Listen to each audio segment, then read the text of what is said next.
Welcome back to Tamil display. Hello friends, இன்னைக்கு நம்ம கேமராவில் பதிவான விலங்குகளோட ரொம்ப இன்ட்ரெஸ்டிங்கான சில வீடியோஸ் தான் பார்க்க போகிறோம். இந்த வீடியோ உங்களுக்கு பிடிச்சிருந்தா லைக் பண்ணுங்க. புதுசாக சேனலை பார்க்குறீங்கன்னா சப்ஸ்கிரைப் பண்ணி பக்கத்தில் இருக்கிற பெல் ஐக்கானை கிளிக் பண்ணிக்கோங்க.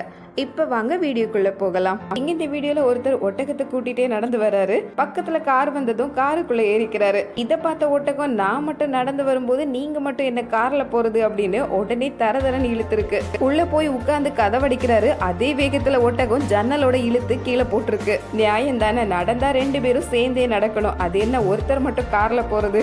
கொஞ்சம் சேட்டை பிடிச்ச ஒட்டகம் தான். அடுத்தது இங்க இந்த வீடியோல நெருப்பு கோழி மேல சவாரி பண்றதுக்கு முயற்சி பண்ற ஒருத்தரை தான் பாக்குறோம். ரொம்ப கஷ்டப்பட்டு எப்படியாவது மேலே ஏறி உட்கார்ந்துடலாம் நினைச்சாரு. ஆனா கடைசி வரைக்கும் அந்த நெருப்பு கோழி விடவே இல்லை. நெருப்பு கோழி கொஞ்சம் கோபக்கார பறவை தான். நல்ல கால் நீளமா இருக்கிறதுனால எட்டி உதைச்சா நம்ம எலும்பே உடஞ்சு போகுமா. இங்க இதே வேகத்தோடையும் கோபத்தோடையும் இந்த ஒட்டக சிவிங்கி கிட்ட போய் வம்பிழுக்குது. நீ மட்டும்தான் உயரமா, நானும் உயரமான பறவை தான் அப்படின்னு பக்கத்துல போகவும் ஒட்டக சிவிங்கி காலால எட்டி உதைச்சு அனுப்பியிருக்கு. கடைசியில தேவையே இல்லாம அதுகிட்ட அடி வாங்கிட்டு வந்திருக்கு. இங்க இந்த வீடியோல தெருவில் ஒரு டாக் படுத்திருக்கு. இதை பார்த்த ஒரு ஆட்டுக்குட்டி பக்கத்துல வருது. இந்த நாயை பார்த்ததும் இந்த ஆட்டுக்குட்டி பால் குடிக்க ஆரம்பிச்சிருக்கு. இந்த நாய் யாரடா இதை நம்மள தூக்கத்துல எழுப்புறது அப்படின்னு தலையை தூக்கி பாக்குது. அதுக்குள்ள இந்த ஆடுக்கு எவ்வளவு கோபம் வருது பாருங்க. இந்த நாயை முட்டி கீழே தள்ளிட்டு மறுபடியும் பால் குடிக்குது. இந்த ஆடுக்கு எவ்வளவு சேட்டை இருக்கணும், எப்படி மிரட்டி வேலை வாங்குது. இந்த நாய் என்ன நடக்குதுன்னே தெரியாம ரொம்ப குழப்பத்துல இருக்குது. இங்க காட்டுல ஒரு மான் மேய்ஞ்சிட்டே இருக்குது. பக்கத்துல ஒரு சிறுத்தை பதுங்கி படுத்திருக்கு. திடீர்னு திரும்பி பார்த்த மான் சத்தம் இல்லாம சிறுத்தை படுத்திருக்கிறத பார்த்துடுச்சு. இதை பார்த்து பயந்து மான் ஓடுனா சிறுத்தை பின்னாடியே துரத்திட்டு போய் வேட்டையாடும். மான் வேற மாதிரி யோசிச்சு முதல் தாக்குதலை அதுவே பண்ணிருக்கு. சிறுத்தையை பார்த்து மான் ஓடி வரவும் சிறுத்தை பயந்து ஜம்ப் பண்ணி ஓடி தப்பிச்சிருக்கு. ஓடி தப்பிக்கிறதுக்கு பதிலா விரட்டி தப்பிக்கலான்னு இந்த மான் வித்தியாசமா யோசிச்சிருக்கு. இங்க ரோட்ல நடந்து போயிட்டு இருந்த ஆடு திடீர்னு இந்த வீட்டை பார்த்ததும் அப்படியே நின்னுடுச்சு. ஏன்னா அந்த வீட்டு கேட்ல இருக்கிற தகரத்துல இதோட உருவம் தெரியுது. இதை பார்த்ததும் எதிரில் இன்னொரு ஆடு தான் நிக்கிறதா நினைச்சு வேகமா சண்டை போட ஆரம்பிச்சிருக்கு. அந்த கேட்ல போய் நல்லா நச்சு நச்சுன்னு மோதிக்குது பாருங்க. கண்டிப்பா கேட்டை மாத்தியே ஆகணும், இல்லைன்னா அந்த பக்கம் போகிற ஆடும் மாடும் சண்டை போடுறதா நினைச்சு கேட்டை உடைச்சே தள்ளிரும். இங்க இந்த வீட்டுல புதுசா ஒரு புலி பொம்மை வாங்கியிருக்கிறாங்க. பெரிய புலி, அதனால பாக்குறதுக்கு நிஜமான புலி மாதிரியே இருக்குது. அந்த வீட்டுல இருக்கிற நாய் திடீர்னு இந்த பொம்மையை பார்த்து மிரண்டு போயிடுச்சு.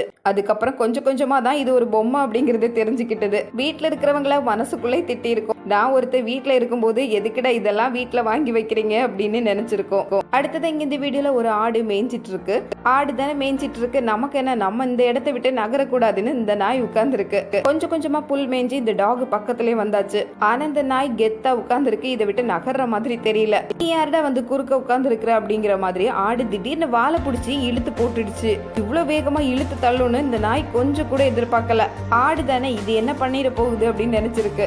அடுத்தது இங்க இந்த வீடியோல ஊஞ்சல் ஆடிட்டு இருக்கிறத பார்த்த நாய் ஆளே இல்லாம இது எப்படிடா ஆடுதுன்னு தெரிஞ்சுக்கிறதுக்காக பக்கத்துல போயிருக்கு. ஆத்துல ஆடிட்டு இருந்த ஊஞ்சல் வேகமா வந்து இதோட முகத்திலே தட்டிட்டு போகுது. இந்த நாய் என்னவோ ஏதோ யாரோ அடிச்சுட்டாங்க அப்படின்னு நினைச்சு பயந்து ஓடிடுச்சு. ஊஞ்சலா இருந்தாலும் எப்படி ஆடுதுன்னு தெரிஞ்சுக்கிறதுக்காக ஆர்வமா பக்கத்துல போயிருக்கு பாருங்க. அடுத்ததான் இங்க இந்த வீடியோல பாக்குற குட்டி நாய்க்கு இது தேவையில்லாத வேலை தான். மாடு ஒண்ணு அமைதியா நின்று மேய்ஞ்சிட்டு இருக்கு. பின்னாடியே போய் வாழை பிடிச்சு தொங்க பாக்குது. அவ்வளவுதான், இந்த மாடு யாரு என்னன்னு கூட திரும்பி பார்க்கல. அப்படியே காலால எட்டி உதைச்சு அனுப்பியிருக்கு. மாடு உதைச்ச வேகத்துக்கு இந்த நாய் 20 அடி தள்ளி போய் விழுந்திருக்கு. தேவையில்லாம பின்னாடி போய் சொரண்டுனா தாக்குதல் எப்படி இருக்குது. எங்க இந்த வீடியோல ஒரு மாடு வீட்டுக்குள்ள நுழைஞ்சிருக்கிறத பாக்குறோம். அதோட கயிறு கதவுல மாட்டி இருக்கு. உடனே ரூம்ல இருந்த 2 பேரும் எங்க போறதுன்னு வழி தெரியாம கூரையை பிடிச்சு தொங்க ஆரம்பிச்சுட்டாங்க. இந்த மாடு கொஞ்சம் கூட அசராம அப்படியே நின்னு மேல பார்த்துட்டே நிக்குது. கீழே இறங்குனா அவ்வளவுதான் போல.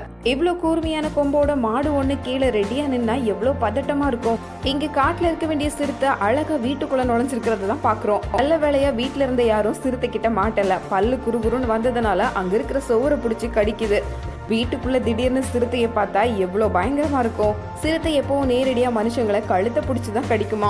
அதனாலதான் இது கொஞ்சம் ஆபத்தான விலங்கு. இங்க பூனை ஒண்ணு நல்லா நிம்மதியா தூங்கிக்கிட்டு இருக்கு. அவ்வளவு அசதியான தூக்கம். ரொம்ப நேரம் எழுப்பியும் இந்த பூனை எந்திரிக்கிற மாதிரி தெரியல. அவ்வளவு இதை எழுப்புறதுக்காகவே ஒரு கருவாடை தூக்கிட்டு வந்திருக்காங்க. அவ்வளவுதான், பூனை 2 கண்ணையும் பளிச்சுன்னு திறந்திருக்கு. பூனையையும் கருவாடையும் பிரிக்க முடியுமா? அவ்வளவுதான், வாசனை மூக்க தொடுறதுக்குள்ள கண்ணை திறந்து எங்க இருக்கு கருவாடுன்னு தேட ஆரம்பிச்சிருக்கு. மெத்த மேல படுத்திருக்கிற பூனையை எழுப்புறதுக்கு இது ஒரு நல்ல யோசனை தான். ஓகே ஃப்ரெண்ட்ஸ், இந்த வீடியோ வழியா கேமரால பதிவான விலங்குகளோட இன்ட்ரெஸ்டிங்கான சில வீடியோஸ் தான் பார்த்தோம். வீடியோ பிடிச்சிருந்தா லைக் பண்ணுங்க, மறக்காம உங்க ஃப்ரெண்ட்ஸ் கூட ஷேர் பண்ணிக்கோங்க.